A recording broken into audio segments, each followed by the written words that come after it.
Good morning, good afternoon, good evening. Depends upon where you are in this United States or the world, because we are watched by folks around the world.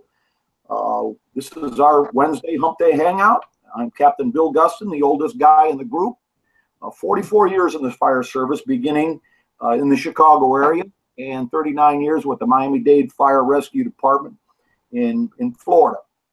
I'm also an instructor and a member of the FDIC and Fire Engineering Advisory Board. Our topic today is going to be hoarder fires. These are cluttered structures. A hoarder fire is far from just a fire department problem. Therefore, it cannot entirely be solved by the fire department. It's an issue of public health, mental health, sanitation, code enforcement, legal, civil liberties. A man's home is his castle. And also, which is really a heartbreaker, animal control as well. So we will delve into this. I want to thank our sponsor, Key Hose. That's keyfire.com. We conducted flow tests yesterday on my engine, engine 2, and discovered something rather disturbing. Like a lot of departments, we have a cross-lay pre-connect. And one of them is a 150 and the other is 200 feet. And I'm proud to say that we use the finest hose you can buy, Key Combat Ready Hose, which has extraordinary kink resistance and great flow capabilities and comparatively very low friction loss. However, it is connected to a 10-foot pigtail, which connects the pre-connect to the kicksand swivel up in the bed. The intention is that we could pull the pre-connect, disconnect it from the apparatus, and attach it to a Y or extend it, extend a line, or for a foam operation. So what we found out is, the disturbing news is that we were using, our department, like many departments, makes up these 10-foot pigtails out of old hose that has been damaged or burnt through. Our friction loss, based on putting an inline gauge between pre-connect and the pigtail, the 10-foot pigtail, was 10 psi. We were losing 10 pounds of friction loss just in that 10-foot piece of pigtail. I've consulted with some friends that know a heck of a lot more about that than me. Take a look at your apparatus. Take a look at the age and the grade of that pigtail. You may find out, as we did, that you're choking off your good hose with lousy pigtails. And I'm going to give a plug to Key. If your Key makes 10-foot sections or whatever length you want, but take a look at your pigtails and see if you're not having the same problem that we discovered yesterday. Okay, so having said that, we're going to go to our friend there. We got Mike Dugan. Captain Mike, you go ahead and introduce yourself. Tell a little bit about yourself. Yes, hi, my name is Mike Dugan. I'm a retired captain from the FDNY. I'm also, like Bill, a member of the Fire Engineering and FDIC Advisory Board, and we were just out in Tulsa together at the board meeting, getting ready for FDIC 2018. Should be a great show. Great, Mike. We have a special guest with us today, Ryan Pennington. He's not one of our regulars, but he's got a good, solid background on hoarder fires, so we invited him on board. Ryan, can you tell a little bit about yourself, sir? Yeah, hey, my name is Lieutenant Ryan Pennington, Charleston, West Virginia Fire Department, and I've been researching hoarding fires for the last 5 years. We've completed 85 case studies, some successful, some not successful. I'm also a proud member of the Fire Engineering Pinwell family and blog over at jumpseatraining.com. And I also run the weekly or 7-week Building the Unbreakable Firefighter blog talk radio show. All right, Ryan, welcome on board, brother. Welcome on board. Mr. Hittle, Sam Hittle. Introduce yourself. What's that? Want to introduce yourself? Say a little bit about yourself. Name's Samuel Hittle. I'm a lieutenant hit with Wichita Fire, and I too just got back from the board meeting, which was, you always learn a lot. Just getting to sit with that caliber of members in the fire service. Well, thank you, Sam. It's always good to have you on board. You bring a lot to the table. And from a very similar part of your part of the world is Jason Hoevelmann. We're all coming to Jason's house to watch the solar eclipse, which I think is occurring this month. So, Chief Hoevelmann, could you tell us a little bit about yourself? Yeah, I'm Jason Hoevelmann from the St. Louis County area. I'm a battalion chief with the Florissant Valley Fire Protection District and co-owner of Engine House Training. And always good to sit and talk to you. And yes, August 21st, early afternoon, come to Sullivan. We've got a great view of the eclipse, and we'll be happy to accommodate you. All right. I'm going to introduce our regular panelist that is right now, as we speak, at the airport in Oakland, awaiting a flight to come in with a sick person. And so he's tied up on that call. He's on duty today. That would be Darrell Liggins. And when we get into the Hoarder examination, he called me this morning and discussed a couple of really good points. So we'll give him a shout out, and I'll include his points in our discussion. Clark, I think we still have a problem with Clark Lamping. He's the captain from Clark County Fire Department. His station is on the Las Vegas Strip. He is in the North Woods of Wisconsin right now and having a conductivity problem. So he's the guy that's looking like Robinson Crusoe because he's on vacation. And then the second oldest guy in the group is the old fellow there to, it's my left. And I'm the oldest guy in the group, Ryan. There's no doubt about it, bro. Okay, but the second oldest guy is Bobby Halton. And Chief, if you'd go ahead and just say a few things about yourself. Yeah, I'm 27 years old and proud to be on the call. Hey, a couple of things. When Bill was talking about the pigtail, that's critically important. The other thing to remember too, when you're looking at that part of our water delivery system, is the chick swan itself. So when you're doing your flow delivery stuff, remember that although according to the NFPA standards, all the plumbing inside of our apparatus has to be 2-inch pipe, right? But where that system gets kind of wonky is that chick swan, the interior diameter of that chick swan is like 1 1/8 inch, right? So it's effectively a reducer. Water being a non-compressible substance, only so much can flow through an opening at a given pressure, right? So you've got that consideration. So when you're looking at your gauges, what's also very interesting to do sometimes is to put a pressure gauge, which are really easy to do. Just take a coupling, tap it with a pressure gauge. You can do it, pipe tap. It takes 5 seconds to learn how to do it, 10 seconds to learn how to do it, and you can build them all day long. and then you can put a pressure gauge right there to see what your difference is between what your pump panel is telling you and what you actually have from discharge at the chick swan. And then, as Bill said, you want to check all your hose incrementally. And it's very simple, very inexpensive to do. And you learn a lot about hydraulics and water delivery, which is, I think, the fundamental doctrine of the fire service is just simply, fundamentally, it's the craft of putting water on the seat of the fire. Everything else is ancillary and supportive and important, and I get all that. But what Bill always talks about, and what this group always talks about, fundamentally, it's about moving water, right? Putting water on the fire. And sometimes that's glossed over with a myriad of other critically important issues. But at the end of the day, I always like it that Bill starts off with a little point about, hey, check those pigtails, but also check that chick swan.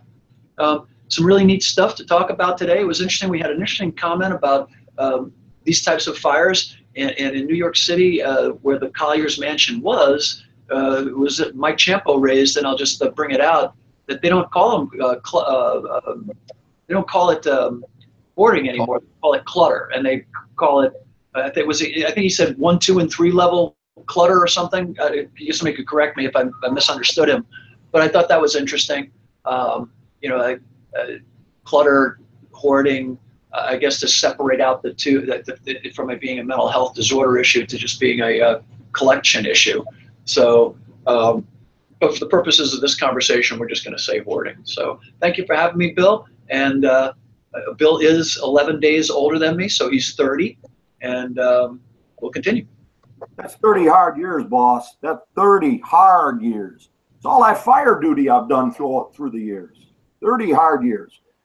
Now, I'm gonna introduce a video here, and I want to make this clear that this is an examination of the failure to get water on the seat of the fire. Flame is a product of combustion. Flame is not fire. Smoke is not fire.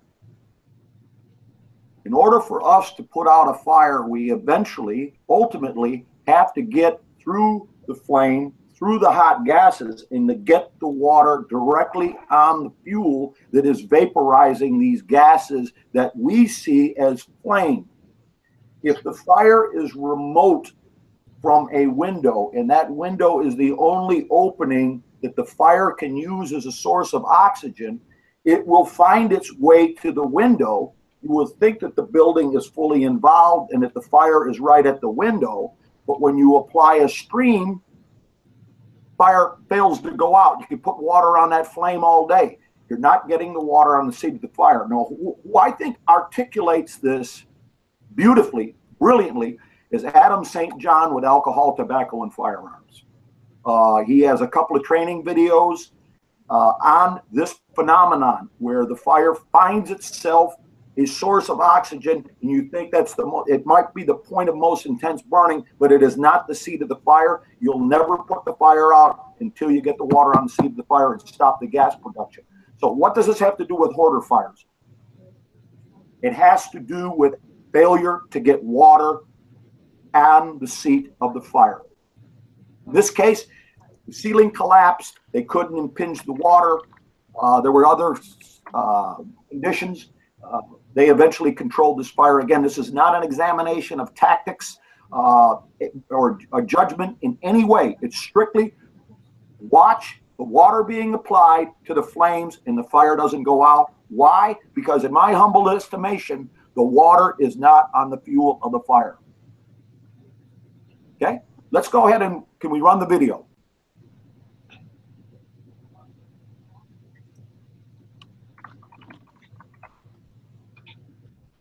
Okay, there we go. Again, not an examination or a critique on this department. I don't know any of the details. Not second guessing, not Monday morning quarterbacking. It's just, I thought it was an excellent example of applying water to flame and the fire doesn't go out. Because just in my humble estimation and experience, they're not getting water on the fuel that is producing these gases. The gases we see as fire that is burning from those windows. And if you want to ask any questions about the video or anything else, you can reach out to us at hashtag FETalk. FETalk. Hashtag FETalk for anything you want to ask about the hoarder fires or anything you want to see about that. Yeah, it's about a 3-minute video, fellas. We're just going to watch this run out, and then now if you touch on that on your screen, is that right for our viewers? It'll come up full size. Yeah, there we go. There we go. Okay. All right. Now, would I have done that? Yeah, I would have done that.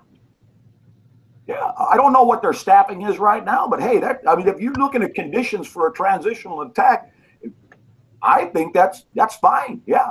Also, maybe they don't hit the seat of the fire, but could they keep the fire out of the eaves and extending into the attic? That's another objective of operating that stream. And that's consistent with your UL attic fire studies where the fire burns out of the window and goes up into the soffit.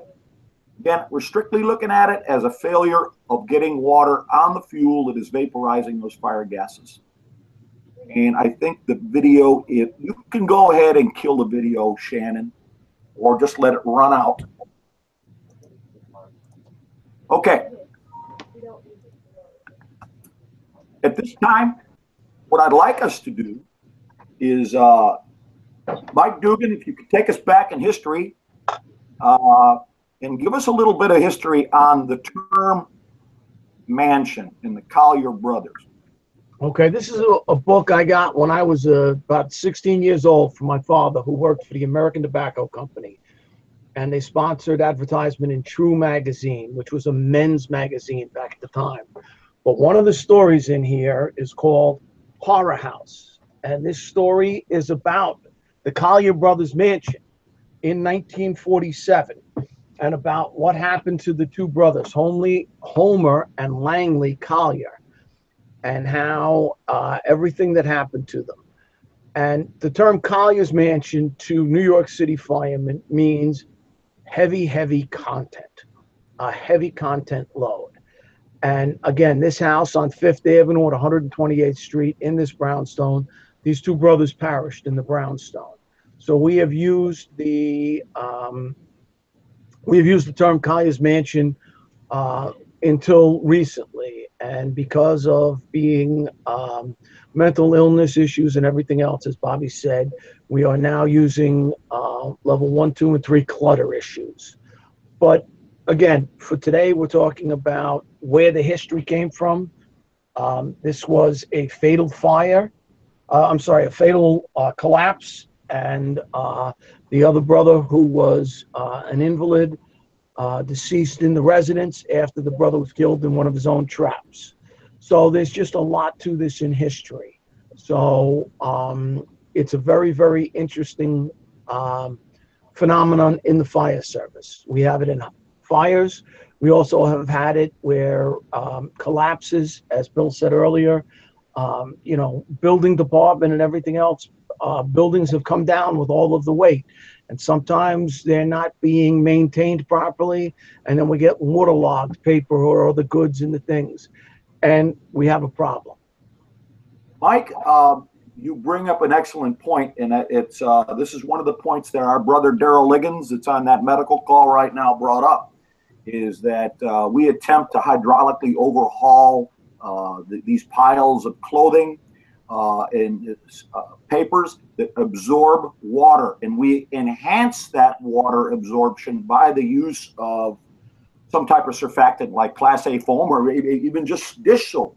That's fine, but unless you're on a concrete slab, you have to consider the weight of the water on that floor precipitating a collapse. So a shout out to our brother Daryl for bringing that up, Mike for bringing that up. Mike, while we got you and you have the table, would you tell us your most memorable hoarder fire that you've operated at? There were two. One of them was back when I was a fireman, Bill, and we went into a building and we didn't realize the building had been renovated except for one top floor apartment. And the top floor apartment that hadn't been renovated was a hoarder, okay, heavy clutter. The fire was intentionally set. We don't know if he said it or someone else said it. We don't know. But the other apartments were renovated and they dropped the ceilings. The fire got in, his apartment was going real big, and the engine had a huge problem getting in, because they were climbing up and they were getting raised higher into the heat level. There's no place for the heat. You are climbing up on the clutter and climbing up, and they were getting burnt very quickly. Well, the fire got up into the attic space, or as we call it in New York City, the cock loft, blew down the ceiling in the adjoining apartment and pinned the fireman, who had to come to a window. They moved, somebody was at the turntable, luckily, moved the ladder to the window, off the roof, down to the window, and got him out of that window with seconds to spare. The other one was when I was a captain. We had a same type of building. We went into a 3-story building, and we went up, it was again a top floor. And when you got up to the top of the stairs, the apartment door was to the rear. The stairs, you turned around and went back up to the roof. Well, this person had so much clutter that they started their collection outside, the entire hallway and up the stairs to the bulkhead, were fully packed with stuff. It was a 3-room apartment. They ended up taking out 2 40-yard dumpsters of fire debris out of that apartment.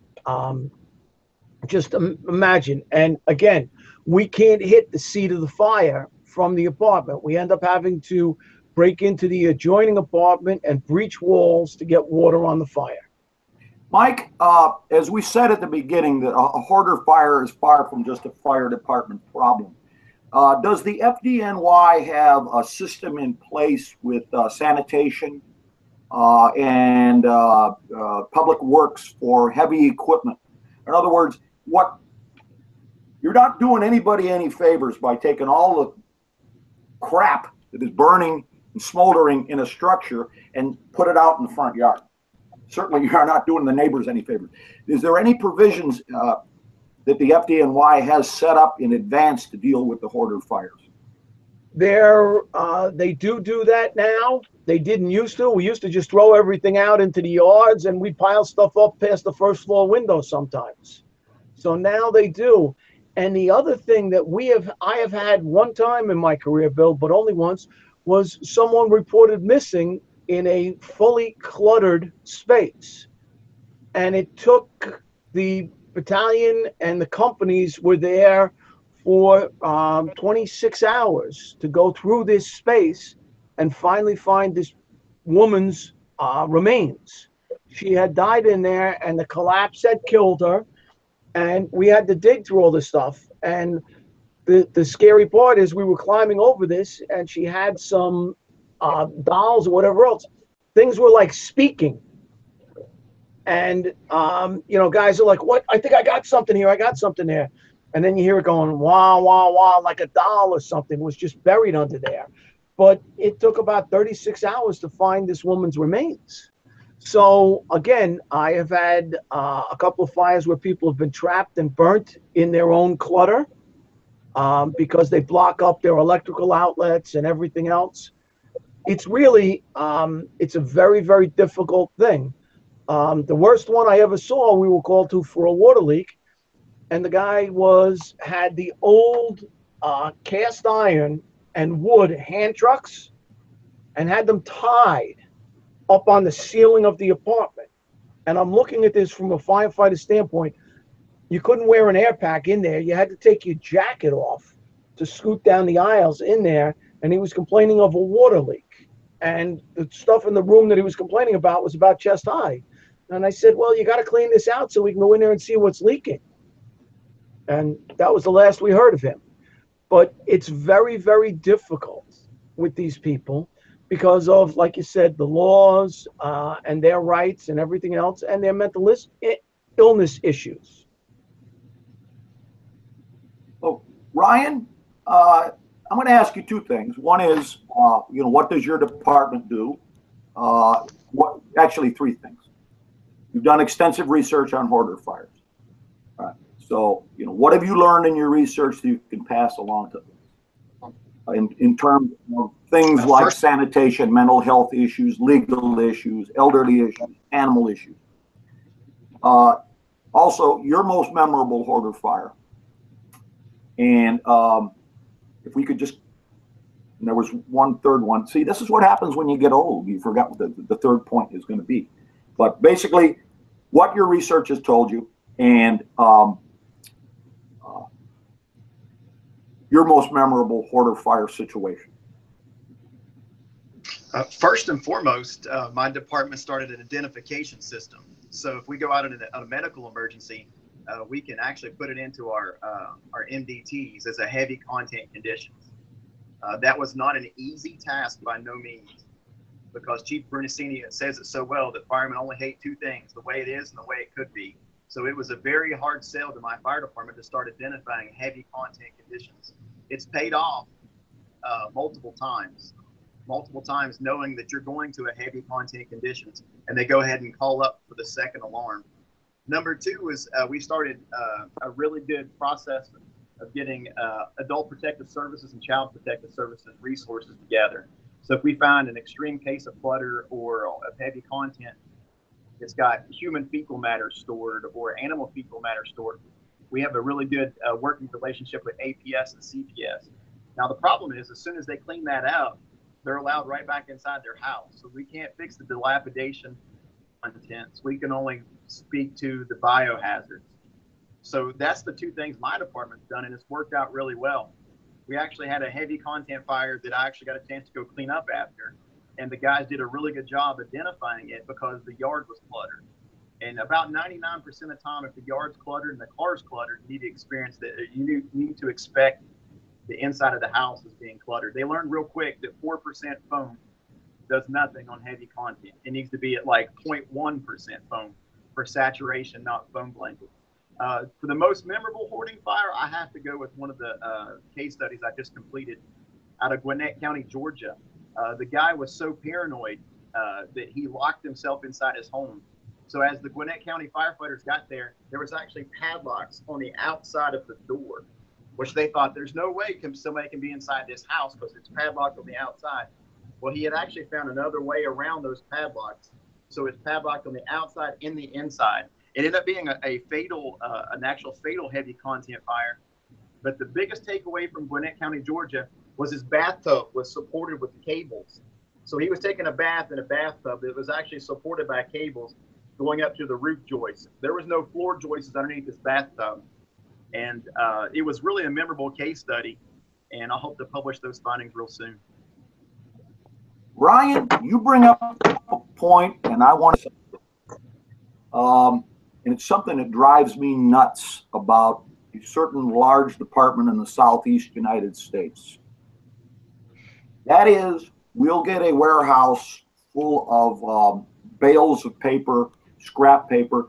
We have mattress factories, warehouses full of old mattresses, warehouses full of huge bundles of clothing that are put on ships on the Miami River and are shipped to Africa, Haiti, and other points in the Caribbean. Okay, so you get that. You get a deep-seated fire. Sooner or later, what ends up happening? They bring in a ARFF apparatus from the airport, hit it with 6% AFFF with no effect.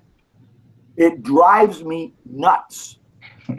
There is two things for our viewers to remember. Number one is there's a big difference between Class A and Class B foam.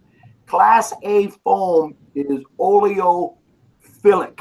It wants to go to carbon. It wants to be absorbed. Class B foam is made to form a barrier. So the other thing is, even when you're using Class A foam, you quickly reach the point of diminishing returns, Ryan, is that we're applying it typically at too high a concentration. Again, what do you recommend the concentration for Class A? About 0.1 or 0.2. I want it. You got it, brother. Because we You want got it. seepage in there, Bill. And I tell you, you brought up a great point about those bulk storage facilities. The thing about this is heavy content doesn't exclusively go with just hoarding. You can find hoarding conditions in commercial structures. Think about a Dollar General on stock night in Christmas in Charleston, West Virginia. I'm telling you, that is commercial hoarding. Here's the thing, and this is something that I preach with when I go around the country, and plug your ears if you're more of a traditionalist. Do not ventilate these structures, period. Keep them underventilated, keep your carburetor carbureted until you're ready or able to make access to either unconventional ways of fighting the fire or somewhere where you can get the water exactly where it's at. Because if you open up the window, you've got the heat, you've got the fuel. If you open up that window, you're in for a long night. Keep it shut down. Leave it underventilated. Go away from traditional tactics. I just got done reading Chief Norman's book for promotion. He talks about cellar nozzles, piercing nozzles. These are types of things that we need to use in these heavily extreme cluttered conditions. Yeah, excellent point. Sam, Hittle, your most memorable hoarder fire, Sam? Probably when I was doing a search, I came off the hand line. We got the fire knocked down, came off the hand line, started a search of the bedrooms. And if anybody that knows my stature, when you hit your head on the ceiling, you've got a lot of clutter in there. So I was trying to get over to a window to get it opened up because I couldn't see. And when I hit my head on the ceiling and I kind of felt up, I went, this is a problem. Yeah. Yeah. Can I say something on that too? Because on Sam's point here, we have had injuries to firefighters and fire officers where they have fallen out the windows that they didn't realize over a period of time they have crawled up, and now they're at window level and they get to a window and it's open and they've crawled right out. And it's really, really scary on this thing that these things can happen. You have to be on that 360 degrees, 6 sides of awareness. Ryan, it looks like you're jonesing to tell us something. Passaic, New Jersey. Passaic, New Jersey, 3-story balloon frame. The firefighter was performing a search. He went to take the window for ventilation. He left the window and he's retired from it, broken back. The captain is spot on. So I will throw this question out for you.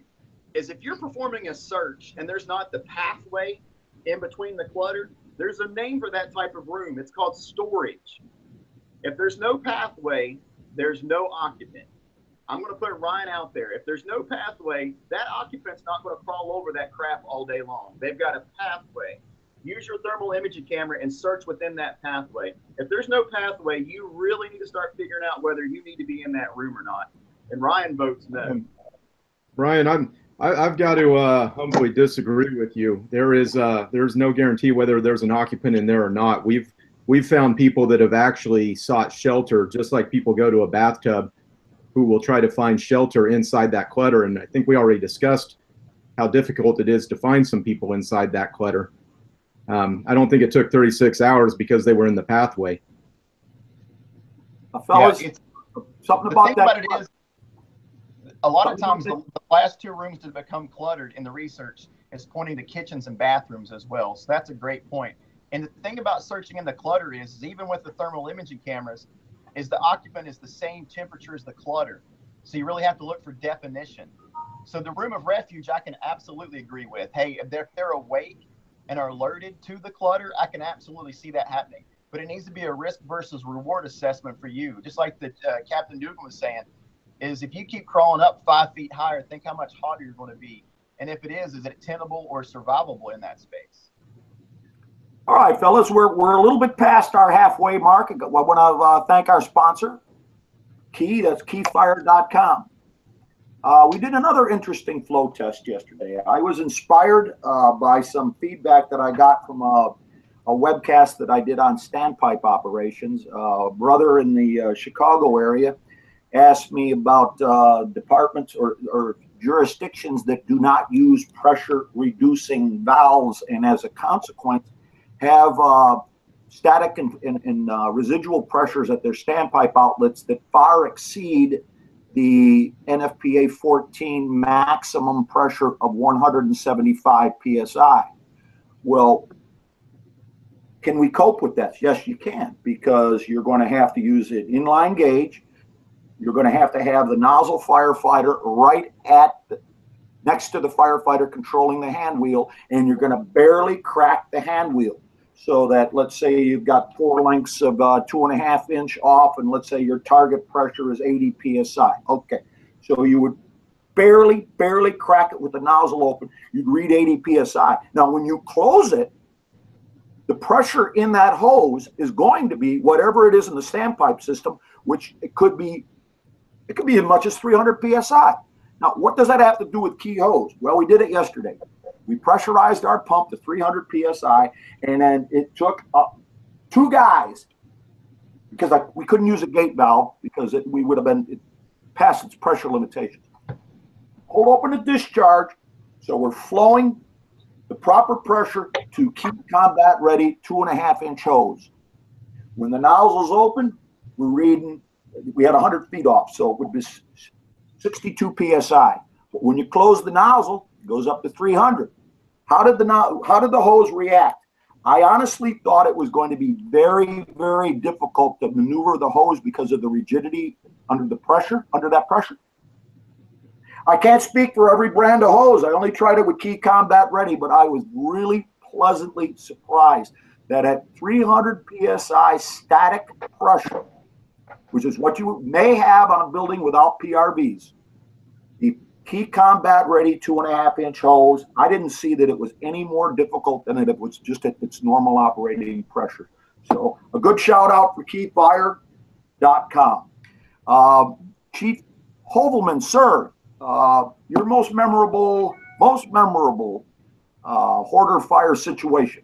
Yeah, it was a basement. It was a ranch home basement. And interestingly enough, the first floor wasn't that bad. I mean, it was cluttered, but it wasn't what you would consider hoarder type conditions. But as soon as we got to the basement and it started making our way, we were having a tough time navigating down there. And from an incident, we found the seat of the fire. Luckily, I had a good guy in the nozzle, knew what he was doing. We were able to keep the gases cooled down and made the attack and found it. But we were dealing with weight equipment and piled up books and newspapers and everything you can think of was down there. And a couple of things to keep in mind, especially now as an incident commander, I've got a running clock anytime our crews make interior, and we haven't gotten politically correct yet. They still report hoarding conditions if they have them as soon as they get into the building or into a space that is identified as that.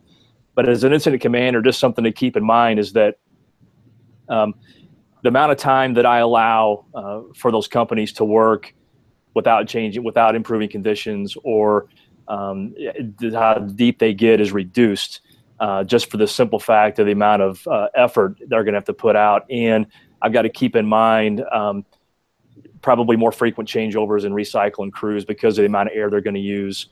In regards, they're going to use more air in less space than they would in a regular home. And so those were some things I learned from that basement fire, because I came out and we were getting close on air in that basement. And so it's something that we've talked to our crews and identified when we get these heavy content conditions.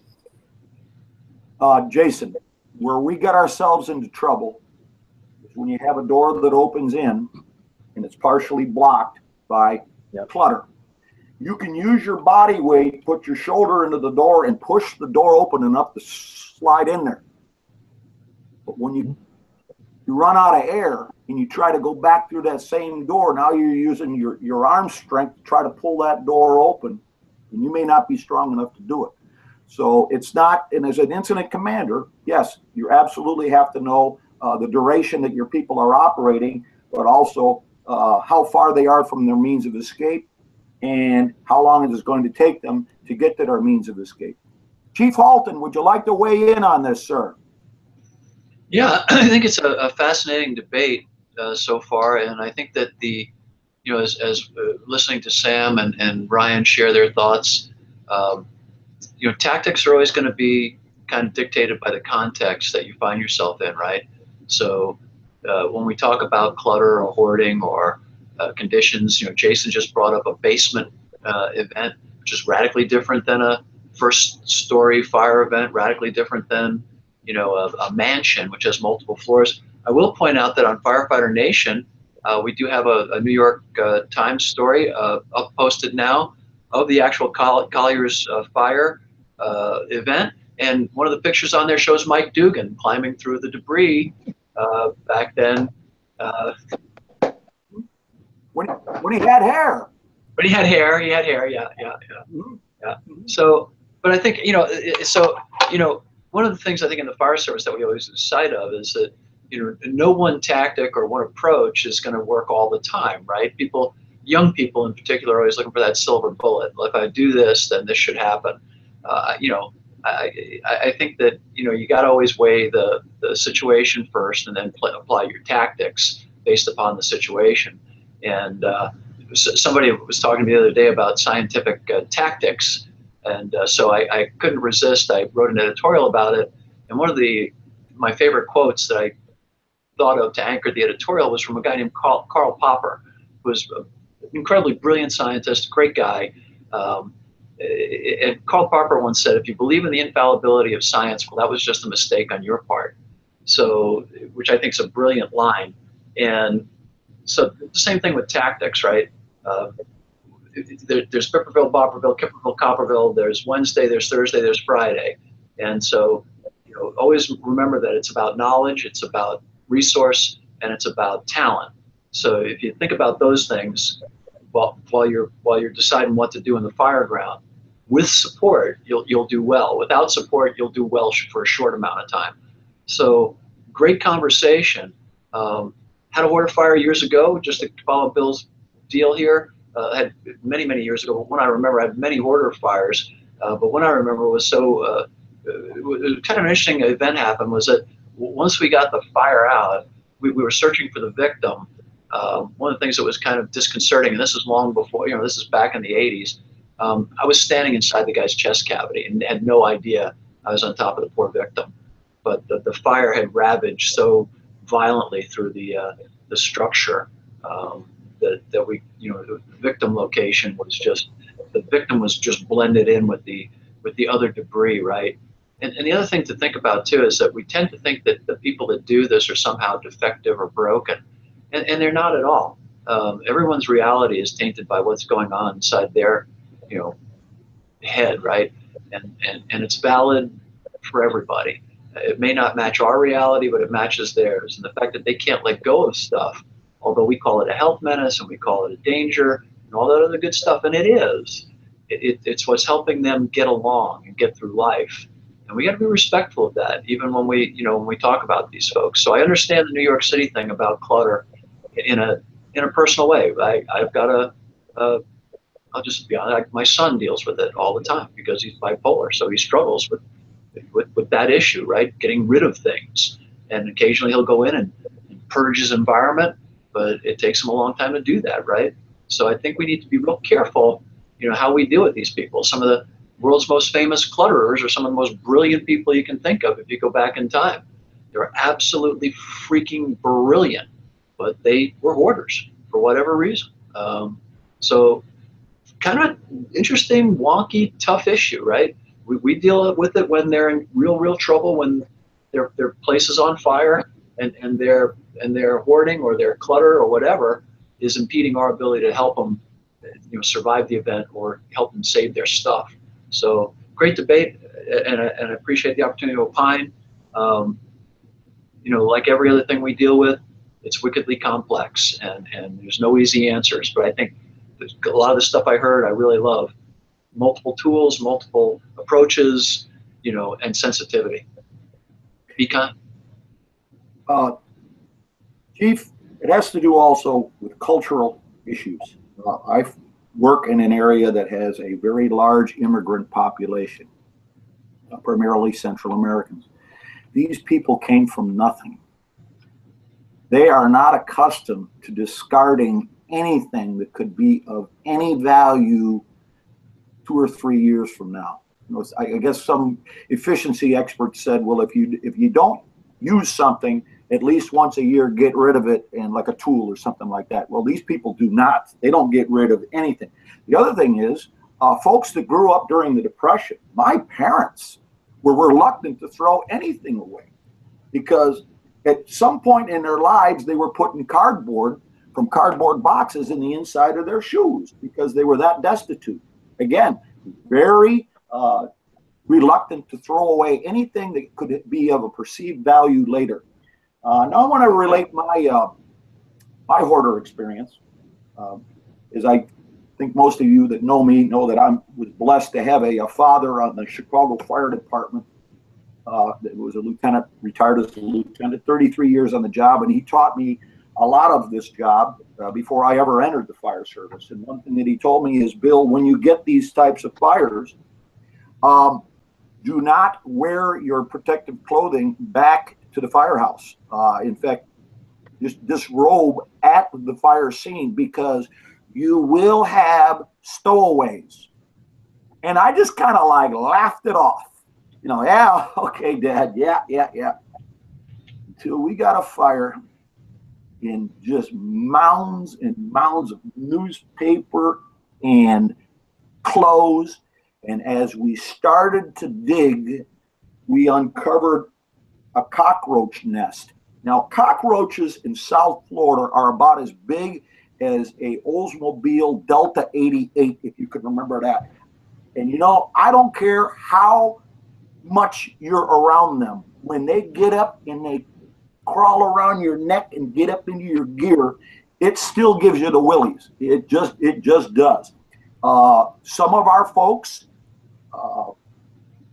have to put duct tape around their cuffs and around the legs of their bunker pants to try to keep the stowaways away. But man, what a nasty, messy fire. And the other thing I remember about it is it was so sad because you're dealing with elderly people, and they had a ton of dogs and cats. And it's just, I'm a big animal lover, and it's just a shame. These people have the best of intentions. They're trying to bring in all these stray animals, and now we've got an animal control. So Bill, I think experience. animal hoarding. I think that animal hoarding will be more prevalent than contents hoarding. The animal hoarding cases are really exploding. The 160 feral rabbits in Anchorage, Alaska, the 240 chihuahuas in South Dallas, Texas. I really think that animal hoarding is going to become more common than material hoarding. Yeah, and we see this on a quite frequent basis.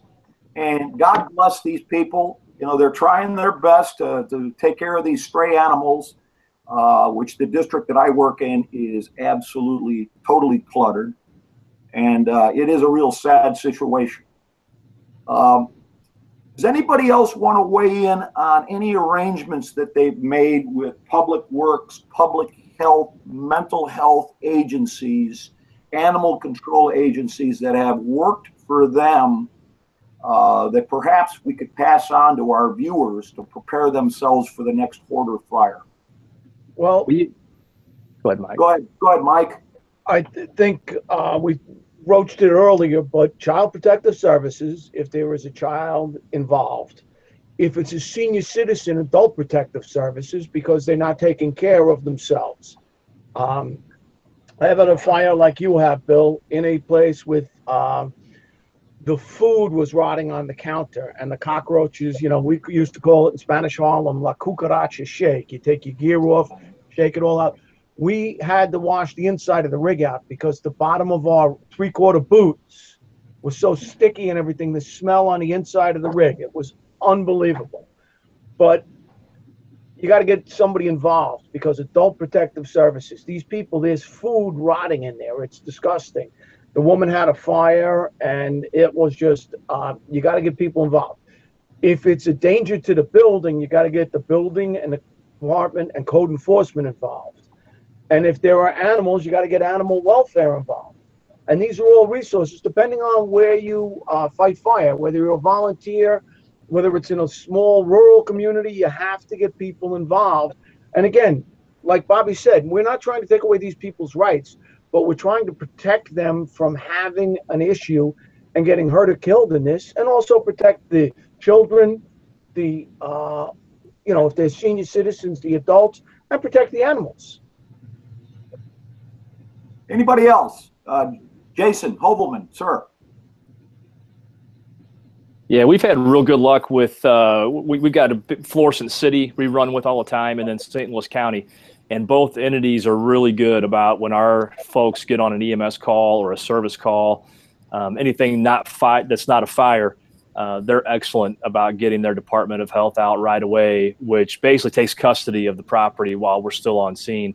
And then they can call Division of Family Services, Division of Aging, those resources out. And they go a long way in not removing them from the home, but in mitigating the problem, you know, getting them help, both behavioral health, both physical help. There's a big church community that comes in and helps clean the houses out. There's companies that donate the dumpsters, and animal shelters that help take care of the animals till they can get them in a good home. And so we're real lucky in that regard, but we have to make the call. We have to let them know that we're there, and our members have to be cognizant that if PD's not on the scene with them, they have to wait to not break that chain of custody to be able to make the difference. That's probably the biggest key for our folks to remember if they want something to get fixed there. I hear you. Anybody else? Chief Halton? Well, I think the issue is you know, multifaceted when we talk about the suppression elements of it. And one of the things I think that, you know, you all can speak to dramatically is, you know, if we have these kinds of access egress problems, and I've listened to Ryan present on this several times, and I find some of the stuff that he brings up fascinating. And as we look at those pictures, you know, from the New York City Collier's Mansion from decades ago, you know, the instability of some of those stacks of newspapers and the instability of some of the structures due to the unforeseen weight issues in terms of collapse potential, especially when we saturate it with water in order to do extinguishment. I think that deserves some consideration right here to talk about collapse, both internal and external, and then access in terms of, you know, we always talk about having, you know, at least multiple paths in and out, right? It's easy to get into. Firefighting is a lot like a marriage. It's easy to get in, hard to get out. You can lose half your stuff. So if we're gonna fight fire in these buildings, I'd like to hear from you know, the tacticians out there, the practicing tacticians in the group, about what we're doing today on the fire ground to solve some of those thorny issues. Go ahead, Ryan. Go ahead, man. First and foremost, you need to reach out to your building managers. Building managers and family members are the two most affected groups of people. So if you got building managers of multifamily dwellings, you need to get with them right now so identify, because they'll tell you where they all live. It is heavy contents. We've been working with them for 20 years. And family members of the afflicted, you need to make some sort of an access to them. You need to make sure that you do surveys of your district, whether that's rural or municipal. The difference between the two is municipal has building codes where they can't clutter in the front yard, but their backyards, they can stack stuff all day long. Those are the first two resources that I would recommend. And then I also reached out, there's hoarding task forces. Hoarding task force, that's easy for me to say, right? They're popping up all over the place. New York City has one. Orange County down in Florida has one. These hoarding task force, much like Chief Hoevelmann was talking about, will bring you resources that we really don't have access to. So reach out for your local hoarding task force. And I would reach out for the local cleanup companies as well. The clutter cleanup companies are popping up everywhere. These folks will give you the resources that you need to identify and to mitigate the non-fire and after the fire situation. Yeah, remember this also, folks. You have a building that has a NFPA 13 or 13R sprinkler system, particularly a 13R sprinkler system, which was never intended to protect the building from being destroyed by fire. It's strictly to protect the occupants and buy them time to leave. There's no sprinklers in any concealed spaces. You have hoarder conditions in a building that has a sprinkler system that was designed for a fire load of a normal residential occupancy. It will thwart a sprinkler system. You will not have control of that fire because the sprinklers are discharging basically 0.1 gallon per minute per square foot, a gallon per minute for every 10 square feet. Not enough. It's not enough. You've got the fire loading of a commercial occupancy, but it's jammed into a residential. Another point, Ryan, you brought this up about controlling ventilation. This is so important. When we do our pre-fire plans on these warehouses that are full of scrap paper and bundles of clothing, our tactical considerations are if the buildings have a sprinkler system, we know that the sprinklers are not going to completely put these fires out, but we're going to get the people out of the building. We're going to close the overhead doors if any of them are open. We're going to put 2 3-inch lines into the FDC and give that system its best shot at controlling the fire. At that point, we can stop, regroup, and take another look at the situation. There's no rush at that point. Mass application of water with the sprinkler supported by the FDC, make sure your valves are open, and controlling ventilation. And I appreciate you bringing up the point about controlling the ventilation. We've got about 4 minutes left. We're going to wrap things up with some final thoughts. the time goes pretty quickly. We cover a lot of ground, and we can have a good time doing it too. So I know you brought a lot to the table, Ryan. So I'm going to start at my left and we'll move from left to right. Chief Halton, any closing thoughts? Hey, I'm seeing a lot of these. Thanks, love you too.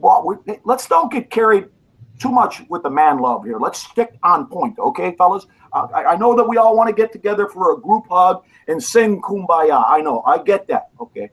But right now, let's stay on point. Well, okay, so on point, great resources, that litany of resources that Ryan just brought out. That's fantastic. I love to hear that those kinds of things are happening. I think that's the way to approach it. Jason also talked about some cool resources that they're doing there. I think that's the way to approach the issue. In other words, bring in the folks that are qualified in the mitigation of it, as well as the supportive stuff for the folks, especially the folks that are living within a jurisdiction where their activities can have a direct impact on other people's property, welfare, and health. That's really some critical stuff you got to talk about, right? Hoarding conditions inside of a residential property where other folks live nearby versus a residential property that's isolated, standalone. So, fascinating stuff, and great to hear that that's going on, and great to hear that the fire service is involved in that, right? Rather than just coming and putting out the fire, that you're helping that stuff happen for the folks that we promise to serve and take care of. And so that's beautiful. Be nice if one of you characters would write an article about it, but I know that's probably stretching stuff, seeing as we all work for a magazine. I don't see how that could ever happen. Just teasing. A little shaming there to steal from the modern progressive playbook. If you can't coerce people with intelligence, just mock them and shame them, which is always useful. But anyway, great conversation, wonderful points. I think this is such an interesting topic, right? And someone told me that it's on the rise, which I don't know. I don't know how you'd quantify or qualify that, but that's pretty fascinating to hear that. And but thank you for allowing me to participate. And we have a great deal of that in the jurisdiction that I respond to as a volunteer out here. We have a great deal of folks that are hoarding or collectors or clutterers, or however you want to say it. But for full disclosure, my favorite TV show is American Pickers. So. Chief Hoevelmann, any closing thoughts, sir? No, I just appreciate the conversation. Great points as always. And I think the key is to, when you recognize these places, get them identified, get the information out, let all the companies and departments and even your mutual aid companies know, what the process is if they come into your jurisdiction, and the addresses that are flagged, that are continually, being seen as hoarders, because they don't all get fixed. So it's important to know that. Captain Mike, any closing thoughts, sir? Yes, Bill, I would like to say thank you to everyone for listening. And I would also like to ask you all a favor, if you would, tonight or whenever, keep a thought or a prayer for firefighter Dane Smothers Jr. from Washington, D.C., who was hit last week by the ladder company from Engine 3. He's still in critical condition. Say a prayer for him. Think about him in a positive way. Godspeed. We hope he is getting better and healthier as we go. But this is a lot of fun talking with you guys, but we have to remember what we are about. Thank you. All right, thanks, Captain Mike. Sam, any closing thoughts, sir? Yeah, I would say just a few quick things. Double your engine company. If you're used to stretching with 3 or you're used to stretching with 4, double it, just as a rule of thumb, because you're going to be dealing with a lot more friction points in a lot tighter space. And you definitely increase your probability of getting that hose to drag underneath something and pinch. The other thing is, don't get in a hurry on your secondary. These are going to take a little bit of time. If you need to let it vent and you need to clear it out before you're comfortable giving that secondary, do that. To go along with search, also stop and listen. We found a whole litter of puppies. When we first arrived to the fire, the big dogs ran out of the house. The occupants were chasing them around the neighborhood. So we didn't know there was anything in there until we stopped and we could hear those puppies that were crawling around in little voids in there. So, and then the other thing is overhaul. We, before we leave a fire, we like to use the thermal imager to clear it and say everything's good. I would encourage you to put the thermal imagers down on this. You can have a lot of embers that drop down into pockets, a lot of smoldering. Use your flashlight, skim the surfaces, and look for tiny wisps of smoke. That's going to be a better indicator that you need to clear it more. Yeah, good point. The other thing is, whenever you got an extensive overhaul, you're probably going to have a rekindle. Okay, we don't like rekindles. They're humiliating for a fire officer, unless we are the ones that discover it. So I'll tell my guys, we're going back to the firehouse. Let's decon ourselves, take a shower, get something to eat, and then let's go back. We'll take an EMS run. An hour later, 2 hours later, 3 hours later, go back to the place and see if there's something still smoldering. We do that with cellulose insulation as well. One last shout out to keyfire.com. The Key Combat Ready hose is the hose that my company uses and uses quite frequently. You cannot buy better hose. Go cheap on other things, but do not go cheap on hose. Your homework assignment is to go check the pigtails on your crosslays and see if you have the same problem that we do, and either eliminate the pigtails or replace it with something. Make sure that your pigtail is of the same quality, in the same vintage and age and condition as your pre-connected lines. So until next month, Ryan, thank you so much for participating. And then I'm going to wish everybody a good, safe month. Stay healthy, stay safe. May God bless you and keep you safe. Till next month.